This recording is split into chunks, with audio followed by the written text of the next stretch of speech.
Hello friends, welcome to Shiv education.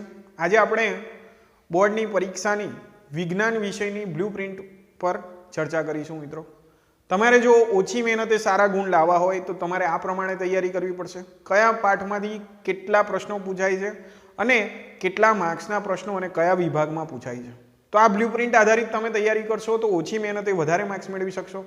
તમારે જે paper છે બરાબર એ આવશે 80 માર્ક્સનું, बराबर એટલે કે તમારે 80 માર્ક્સનું પેપર હશે પણ 107 માર્ક્સનું પૂછાશે, એમાંથી તમારે 80 માર્ક્સનું લખવાનું છે। એટલે કે જનરલ વિકલ્પ સાથે ગુણભાર એટલે કે એ પાઠમાંથી તમને વધારે માર્ક્સનું પૂછાશે। જોઈ લઈએ આપણે તો પ્રકરણ 1 થી 16 આપ્યા છે અહીંયા અને એ 16 પાઠના તમને ગુણભાર અહીંયા લખી દીધા છે, એ તમારે નોટબુકમાં લખી દેવાના છે। હવે ચર્ચા કરી લઈએ કે કેવી રીતે। તો અહીંયા કુલ 4 ગુણભાર છે। 1 માર્ક્સનો પહેલા પાઠમાંથી એક પ્રશ્ન અને 3 માર્ક્સનો એક પ્રશ્ન હશે, એટલે કે વિભાગ સી માં એક પ્રશ્ન હશે અને વિભાગ એ માં એક પ્રશ્ન હશે। તો તમારે એમાંથી લોંગ ક્વેશ્ચન 4 માર્ક્સ માટેનો તૈયાર કરવાનો રહેતો નથી। વિભાગ પ્રકરણ નંબર 2 ની વાત કરીએ તો એ ટોટલ 10 માર્ક્સનું છે, જેમાં તમને 1 માર્ક્સના કુલ 2 પ્રશ્નો અને 4 માર્ક્સના 2 પ્રશ્નો। તો આ તમારા વિભાગ ડી માટે આ સેક્શન તો ખાસ તૈયાર કરવો પડે।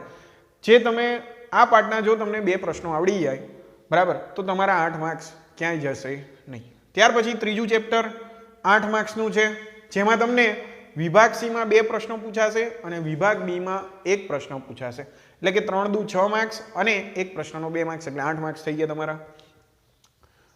ત્યાર પછી ચોથા ચેપ્ટરની વાત કરીએ તો એ 6 ગુણભારનું છે। 1 માર્ક્સના 2 પ્રશ્નો હશે અને 4 માર્ક્સનો 1 પ્રશ્ન હશે। તમારે ધ્યાનમાં રાખી લેવાનું કે આ બ્લુપ્રિન્ટ આધારિત વિભાગ ડી માં કયા કયા પાઠમાંથી પ્રશ્નો પૂછાશે, તો તમારે એમાંથી મોટા પ્રશ્નો વાંચવાના રહેશે, બીજા પ્રશ્નો તૈયાર કરવાની જરૂર નથી। ચલો ત્યાર પછી ચેપ્ટર નંબર 5 તત્વોનું આવર્તનીય વર્ગીકરણ 6 માર્ક્સનું પૂછાવાનું છે। એમાં 1 માર્ક્સના કુલ 2 પ્રશ્નો હશે અને 2 માર્ક્સના પણ કેટલા પ્રશ્નો હશે 2, એટલે કે 2 માર્ક્સ આ અને 2 માર્ક્સના 2 પ્રશ્નો, એટલે 2 દુ 4, 4 ને 2 6 ગુણભાર થશે। વિભાગ સી અને ડી માં એ પાઠમાંથી તમને કોઈ પ્રશ્ન પૂછાશે નહીં। ત્યાર પછી ચેપ્ટર નંબર 6 10 માર્ક્સનું છે મિત્રો। તમને આની અંદર વિભાગ ડી માં 2 પ્રશ્નો પૂછાશે બરાબર અને વિભાગ એ માં 2 પ્રશ્નો પૂછાશે।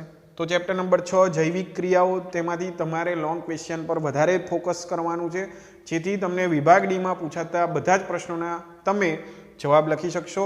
આના અગાઉના વિડીયોમાં અમે આઈએમપી આપી દીધું છે, તમે એમાંથી તૈયાર કરશો તો એ બંને પ્રશ્નો તમને 100% પરીક્ષામાં આવડી જશે। ત્યાર પછી જોઈએ ચેપ્ટર નંબર 7 નિયંત્રણ અને સંકલન, કુલ 5 ગુણનું છે, તેમાં 2 એમસીક્યુમાં પૂછાશે, ખરા ખોટા અથવા કોઈ પણ પૂછાઈ શકે છે, અને એક પ્રશ્ન વિભાગ સી માં પૂછાશે બરાબર। ત્યાર પછી ચેપ્ટર નંબર 8 સજીવો કેવી રીતે પ્રજનન કરે છે, તો એ ચેપ્ટરના ગુણભાર છે મિત્રો 9। તેમાં તમને વિભાગ એ માં 2 પ્રશ્નો, વિભાગ બી માં 2 પ્રશ્નો અને વિભાગ સી માં 3 માર્ક્સનો 1 પ્રશ્ન પૂછાશે, એટલે કે 3, 3 ને 4 7, 7 ને 2 9, એટલે ટોટલ ગુણભાર થઈ જશે એનો 9।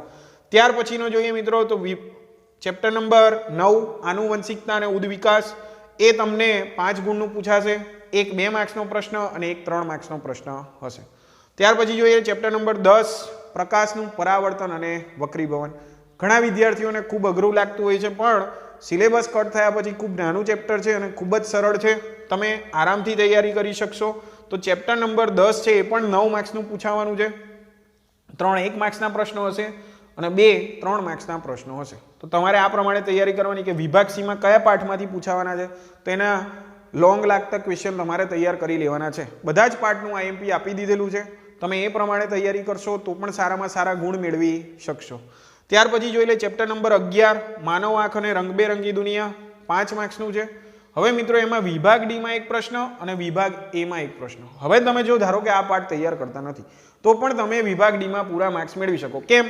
તો તમને બીજું ચેપ્ટર આવડતું હોય, છઠ્ઠું ચેપ્ટર આવડતું હોય અને 13મું ચેપ્ટર બરાબર, તો પણ તમને 6 પ્રશ્નો આવડશે બરાબર। તો આ 3 પાઠમાંથી તમે મોટા પ્રશ્નો તૈયાર કરી લેજો, તો તમને ધારો કે 11મું ચેપ્ટર નથી આવડતું તો ચિંતા કરવાની જરૂર નથી। તમારે 11મા ચેપ્ટરમાંથી માત્ર 1 માર્ક્સના 2 પ્રશ્નો એટલે કે હેતુલક્ષી પ્રશ્નો તૈયાર કરવાના થશે। તો એક પાઠ તો તમારો અહીંયા સાવ કેન્સલ થઈ જાય છે, તો યાદ રાખજો કેવી રીતે સ્માર્ટ વર્ક કરવું છે। ત્યાર પછી ચેપ્ટર નંબર 12 કુલ ગુણ છે એના 8। હવે એમાં તમને 2 માર્ક્સના પ્રશ્નો પૂછાશે, એક 3 માર્ક્સનો અને એક 1 માર્ક્સનો। તો યાદ રાખી લો 2 માર્ક્સના પ્રશ્નો પર વધારે ફોકસ કરવાનું છે, વ્યાખ્યાઓ છે, વ્યાખ્યાયિત કરવાનું આવે છે, ઓહમનો નિયમ છે, આ બધા જ પ્રશ્નો શ્રેણી જોડાણની લાક્ષણિકતા, સમાંતર જોડાણની લાક્ષણિકતા આવું ટૂંકું ટૂંકું તૈયાર કરવાથી તમને વિભાગ બીના 2 માર્ક્સના બંને પ્રશ્નો તમને આવડી જશે. ત્યાર પછી ચેપ્ટર નંબર 13 વિદ્યુત પ્રવાહની ચુંબકીય અસરો 10 માર્ક્સનું છે મિત્રો. અને યાદ રાખો કે 2 પ્રશ્નો એમાંથી વિભાગ ડીમાં પૂછાવાના છે, એટલે કે 4 દુ 8 માર્ક્સ તમારા મોટા પ્રશ્નોમાં કવર થશે. તો તમારે એ પાર્ટમાંથી જેટલા પણ લોંગ ક્વેશ્ચન છે એ તૈયાર કરી દેવાના છે, જેથી તમારા 8 માર્ક્સ કોઈ લઈ જઈ શકે નહીં અને તમારે એક ચેપ્ટર ઓછું તૈયાર કરવું પડે. એક નહીં મિત્રો, 2 ચેપ્ટર. તમે ચોથું અને 11મું ચેપ્ટર વાંચશો નહીં તો પણ સારા ગુણ મેળવી શકશો, કારણ કે વિભાગ ડીમાં બાકી રહેલા 3 ચેપ્ટરના પ્રશ્નો તૈયાર કરી લો, કારણ કે વિભાગ ડીમાં કુલ 8 પ્રશ્નો છે, લખવાના છે તમારે 5 જ. ત્યારબાદ જોઈએ મિત્રો 14મું ચેપ્ટર.